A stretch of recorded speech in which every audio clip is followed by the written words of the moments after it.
Chapter 6 Beast from Air. There was no light left, save that of the stars. When they had understood what made this ghostly noise and Percival was quiet again, Ralph and Simon picked him up unhandedly and carried him to a shelter. Piggy hung about near for all his brave words, and the three bigger boys went together to the next shelter. They lay restlessly and noisily among the dry leaves, watching the patch of stars that was opening toward the lagoon. Sometimes the little un cried out from the other shelters, and once a big un spoke in the dark. Then they, too, fell asleep. A sliver of moon rose over the horizon, hardly large enough to make a path of light, even when it sat right down on the water. But there were other lights in the sky that moved fast, winked, or went out. Though not even a faint popping came down from the battle fought at 10 miles height. But a sign came down from the world of grown-ups, though at the time there was no child awake to read it. There was a sudden bright explosion and corkscrew trail across the sky, then darkness again and stars. There was a speck above the island, a figure dropping swiftly beneath a parachute. A figure that hung with dangling limbs. The changing winds of various altitudes took the figure where they would. Then 3 miles up, the wind steadied and bore it in a descending curve round the sky, and swept it in a great slant across the reef and the lagoon toward the mountain. The figure fell and crumpled among the blue flowers of the mountainside. But now there was a gentle breeze at this height, too, and the parachute flopped and banged and pulled. So the figure, with feet that dragged behind it, slid up the mountain. Yard by yard, puff by puff, and breeze hauled the figure through the blue flowers, over the boulders and red stones, till it lay huddled among the shattered rocks of the mountain top. Here the breeze was fitful and allowed the strings of the parachute to tangle and festoon, and the figure sat, its helmeted head between its knees, held by a complication of lines. When the breeze blew, the lines would strain taut, and some accident of this pull lifted the head and chest upright, so that the figure seemed to peer across the brow of the mountain. Then, each time the wind dropped, the lines would slacken and the figure would bow forward again, sinking its head between its knees. So, as the stars moved across the sky, the figure sat on the mountaintop and bowed and sank and bowed again. Cool. All right, so if you remember the chapter right before this, the three boys, Ralph, Simon, Piggy, they kind of lament, oh man, we need grown-ups, right? I wish the grown-ups would send a sign. Immediately after that, it's interesting, the author, William Golding, is like, you want a sign from the grown-ups? Here it is. We're just as bad. We make just as bad decisions, and you have this dead pilot who falls, onto the island in his parachute.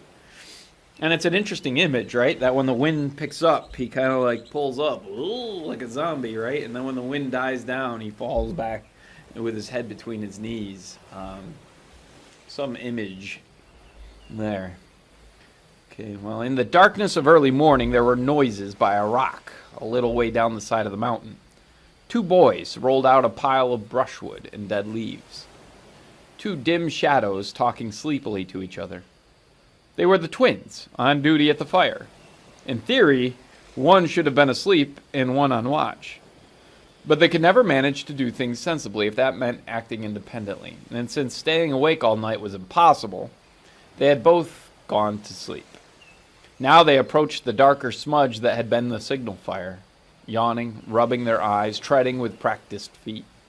And when they reached it, they stopped yawning, and one ran quickly back for brushwood and leaves. The other knelt down. I believe it's out. He fiddled with the sticks that were pushed into his hands. Oh, no. He lay down and put his lips close to the smudge and blew softly. His face appeared, lit redly. He stopped blowing for a moment. Sam, give us tinderwood. Eric bent down and blew softly again till the patch was bright. Sam poked the piece of tinderwood into the hot spot. Then a branch. The glow increased and the branch took fire. Sam piled on more branches. Well, don't burn the lot, said Eric. You're putting on too much. Let's warm up. We'll only have to fetch more wood. I'm cold. So am I. Besides, it's dark. All right, then. Eric squatted back and watched Sam make up the fire. He built a little tent of dead wood, and the fire was safely alight. That was near.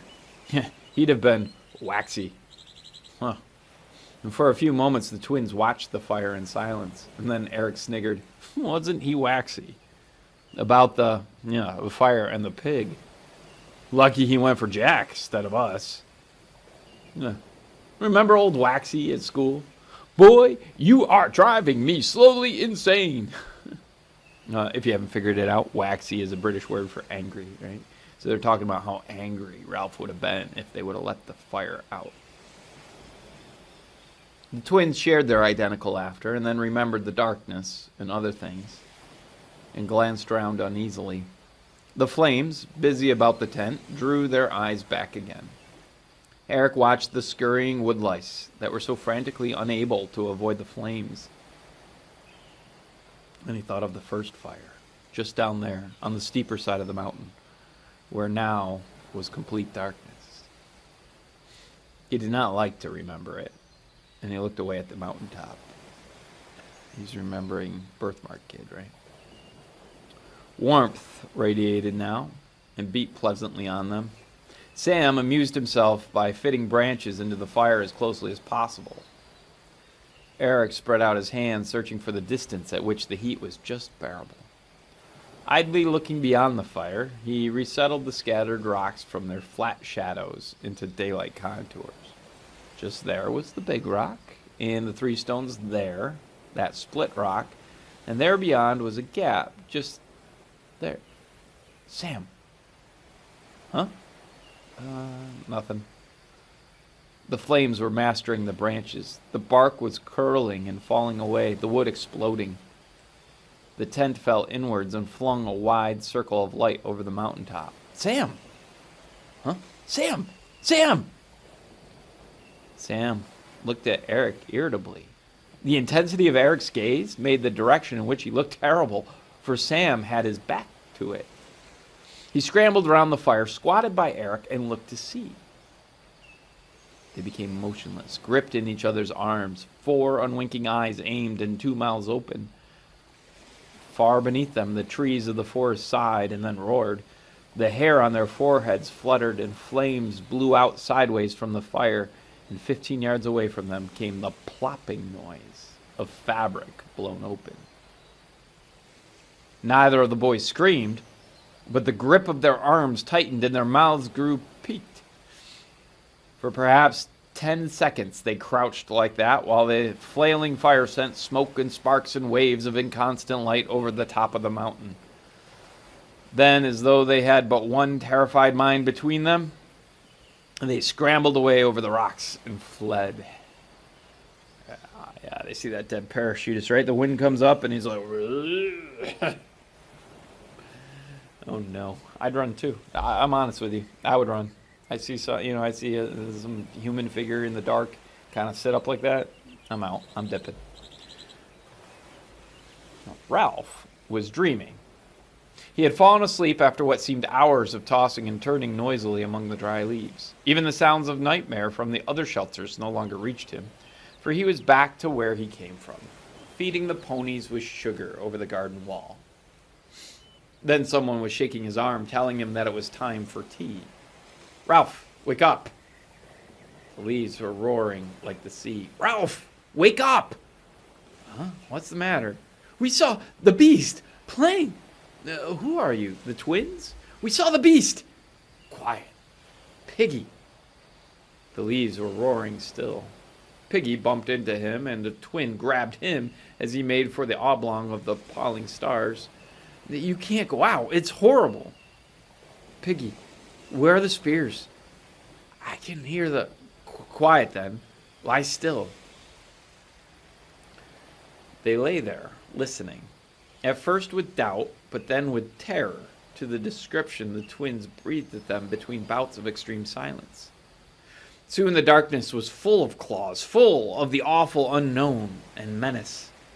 An interminable dawn faded the stars out, and at last light, sad and gray, filtered into the shelter. They began to stir through, though still the world outside the shelter was impossibly dangerous. The maze of the darkness sorted into near and far, and at the high point of the sky, the cloudlets were warmed with color. A single seabird flapped upwards with a hoarse cry that was echoed presently, and something squeaked in the forest. Now streaks of cloud near the horizon began to glow rosily, and the feathery tops of the palms were green. Ralph knelt in the entrance to the shelter and peered cautiously round him. Sam and Eric, call them to an assembly, quietly. Go on. The twins, holding tremulously to each other, dared the few yards to the next shelter and spread the dreadful news. Ralph stood up and walked for the sake of dignity, though with his back pricking, to the platform. Piggy and Simon followed him, and the other boys came sneaking after. Ralph took the conch from where it lay on the polished seat and held it to his lips. But then he hesitated and did not blow. He held the shell up instead and showed it to them, and they understood. The rays of the sun that were fanning upwards from below the horizon swung downwards to eye level. Ralph looked for a moment at the growing slice of gold that lit them from the right hand and seemed to make speech impossible. The circle of boys before him bristled with hunting spears. He handed the conch to Eric, the nearest of the twins. We've seen the beast with our own eyes. No, we weren't asleep. Sam took up the story. By custom now, one conch did for both twins, for their substantial unity was recognized. It was furry. There was something moving behind its head. Wings. The beast moved too. Oh, that was awful. It kind of sat up. The fire was bright. We just made it up. More sticks on. There were eyes, teeth, claws. We ran as fast as we could, bashed into things. The beast followed us. I saw it slinking behind the trees, nearly touched me. Ralph pointed fearfully at Eric's face, which was striped with scars where the bushes had torn him. How did you do that? Eric felt his face. I'm all rough. Am I bleeding? The circle of boys shrank away in horror. Johnny, yawning still, burst into noisy tears and was slapped by Bill till he choked on them. The bright morning was full of threats, and the circle began to change. It faced out rather than in, and the spears of the sharpened wood were like a fence. Jack called them back to the center. Well, this'll be a real hunt. Who'll come? Ralph moved impatiently. These spears are made of wood. Don't be silly. Jack sneered at him. Are you frightened? Of course I'm frightened. Who wouldn't be? He turned to the twins, yearning but hopeless. I suppose you aren't pulling our legs. The reply was too emphatic for anyone to doubt them. Piggy took the conch. Couldn't we kinda stay here? Maybe the beast won't come near us. But for the sense of something watching them, Ralph would have shouted at him. Stay here? And be cramped into this bit of the island, always on the lookout? How should we get our food? And what about the fire? Let's be moving, said Jack relentlessly. We're wasting time. No, we're not. What about the little ones? It sucks to the little ones. Someone's got to look after them. Well, nobody has so far. Well, there was no need. Now there is. Piggy will look after them. That's right. Keep Piggy out of danger. Well, have some sense. What can Piggy do with only one eye? The rest of the boys were looking from Jack to Ralph curiously. And another thing, you can't have an ordinary hunt because the beast doesn't leave tracks. If it did, you'd have seen them. For all we know, the beast may swing through the trees like what's-its-name. They nodded. So we've got to think. Piggy took off his damaged glasses and cleaned the remaining lens. How about us, Ralph? You haven't got the conch. Here. I mean, how about us? Suppose the beast comes when you're all away. I can't see proper. And if I get scared, Jack broke in contemptuously. Ah, you're always scared. I got the conch. Conch, shouted Jack. We don't need the conch anymore. We know who ought to say things. What good did Simon do speaking, or Bill or Walter? It's time some people knew they've got to keep quiet and leave deciding things to the rest of us. Whoa, Jack. Jack's saying, we don't need the conch anymore. Now, the conch, remember, is the rules. It's the organization. It's what brought people together. And he's like, no, we don't need it. We know who should be in charge, right? We don't need democracy. I'll just be in charge. Uh-oh. Ralph could no longer ignore his speech. The blood was hot in his cheeks. You haven't got the conch. Sit down. Jack's face went so white that the freckles shone as clear brown flecks. He licked his lips and remained standing. This is a hunter's job. The rest of the boys watched intently. Piggy, finding himself uncomfortably embroiled, slid the conch to Ralph's knees and sat down. The silence grew oppressive, and Piggy held his breath. This is more than a hunter's job, said Ralph at last, because you can't track the beast. And don't you want to be rescued? He turned to the assembly. Don't you all want to be rescued? He looked back at Jack. I said before, the fire is the main thing. Now the fire must be out. The old exasperation saved him and gave him the energy to attack. Hasn't anyone got any sense? We've got to relight that fire. You never thought of that, Jack, did you? Or don't any of you want to be rescued? Yes, they wanted to be rescued. There's no doubt about that.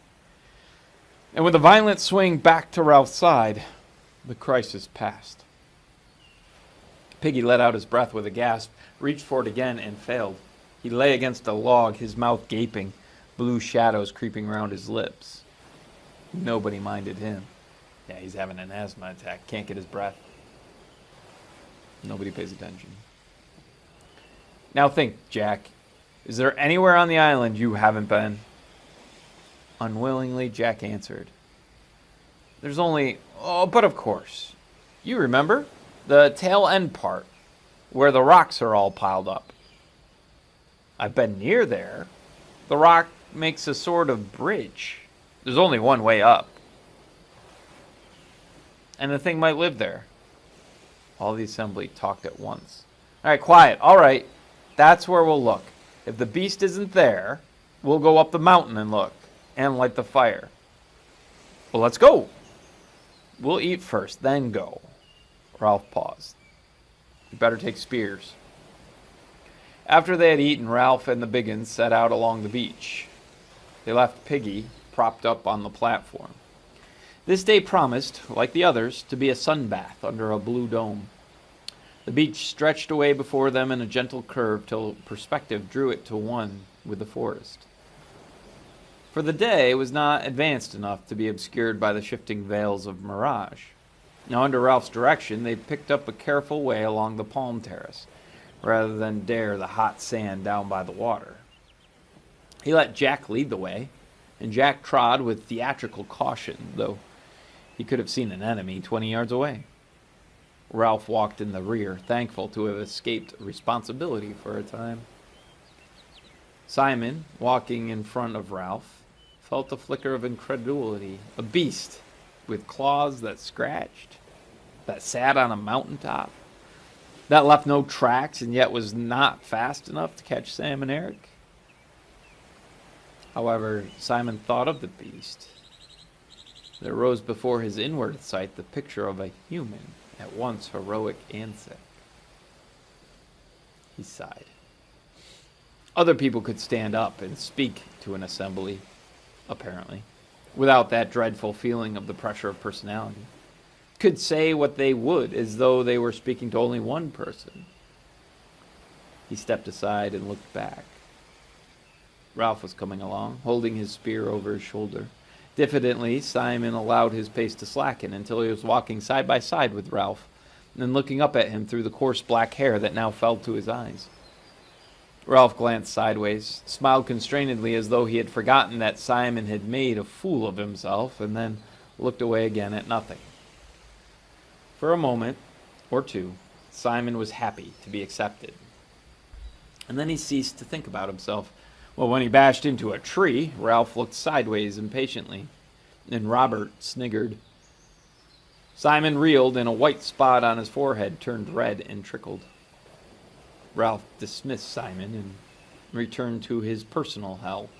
They would reach the castle sometime, and the chief would have to go forward. Right. By the castle, he means there wasn't a castle there, not an actual castle, but this pile of rocks on the opposite end of the island from the mountain, right? So if you remember back in chapter 1, they stood on the top of the mountain. They could see the whole island, and way off on the opposite end of the island, there's a big giant pile of rocks connected to the island by like a little rock bridge. And so they call that the castle. Jack came trotting back. Well, we're in sight now. All right, we'll get as close as we can. He followed Jack toward the castle, where the ground rose slightly. On their left was an impenetrable tangle of creepers and trees. Why couldn't there be something in that? Well, because you can see, nothing goes in or out. What about the castle, then? Look. Ralph parted the screen of grass and looked out. There were only a few more yards of stony ground, and then the two sides of the island came almost together so that one expected a peak of headland, but instead of this, a narrow ledge of rock, a few yards wide and perhaps 15 long, continued the island out into the sea. There lay another of those pieces of pink squareness that underlay the structure of the island. This side of the castle, perhaps 100 feet high, was the pink bastion they had seen from the mountaintop. The rock of the cliff was split, and the top littered with great lumps that seemed to totter. Behind Ralph, the tall grass had filled with silent hunters. Ralph looked at Jack. You're a hunter. Jack went red. I know. All right. Something deep in Ralph spoke for him. Nah, I'm chief. I'll go. Don't argue. He turned to the others. You, hide here. Wait for me. He found his voice tended either to disappear or to come out too loud. He looked at Jack. You think? Jack muttered. I've been all over. It must be here. I see. Simon mumbled confusedly. I don't believe in the beast. Ralph answered him politely, as if agreeing about the weather. No, I suppose not. His mouth was tight and pale. He put back his hair very slowly. Well, so long. He forced his feet to move until they had carried him out onto the neck of land. He was surrounded on all sides by chasms of empty air. There was nowhere to hide, even if one did not have to go on. He paused on the narrow neck and looked down. Soon, in a matter of centuries, the sea would make an island of the castle. On the right hand was the lagoon, troubled by the open sea, and on the left, Ralph shuddered. The lagoon had protected them from the Pacific, and for some reason, only Jack had gone right down to the water on the other side. Now he saw the landsman's view of the swell, and it seemed like the breathing of some stupendous creature. Slowly, the water sank among the rocks, revealing pink tables of granite, strange growths of coral, polyp, and weed. Down, down the waters went, whispering like the wind among the heads of the forest. There was one flat rock there, spread like a table, and the water sucking down on the four weedy sides made them seem like cliffs. Then the sleeping Leviathan breathed out. The waters rose, the weeds streamed, and the water boiled over the table rock with a roar. There was no sense of the passage of waves, only this minute-long fall and rise and fall. Yeah, I don't know if you've ever been to the ocean, but in the north of Ireland, I saw something like this, right? So you got Ralph standing on these rocks, and he's going out towards this big kind of rock island. to see if the beast is there. On his right is the lagoon. Now remember, that's the side of the island they always live on. And the lagoon has a reef about a mile out that stops the deep ocean from like all those waves and stuff coming in. So it's relatively calm, relatively shallow. But this is where the other side of the island comes in, where the deep ocean waves come in. And he looks down on the other side, and he sees a rock way down there that looks like a table, and the water kind of falls down below that rock. And then when the deep waves come, and these waves take like a minute, right? And then it comes back up and boils over the rock and then down. Okay, let's continue. Ralph turned away to the red cliff. They were waiting behind him in the long grass, waiting to see what he would do. He noticed that the sweat in his palm was cool now, realized with surprise that he did not really expect to meet any beast, and didn't know what he would do about it if he did. He saw that he could climb the cliff, but this was not necessary. The squareness of the rock allowed a sort of plinth around it, so that to the right, over the lagoon, one could inch along a ledge and turn the corner out of sight. It was easy going. As soon as he was peering round the rock, nothing but what you might expect. Pink, tumbled boulders with guano layered on them like icing, and a steep slope up to the shattered rocks that crowned the bastion. Guano, by the way, is bird poop, so I've never heard it compared to icing, but there you go. A sound behind him made him turn. Jack was edging along the ledge.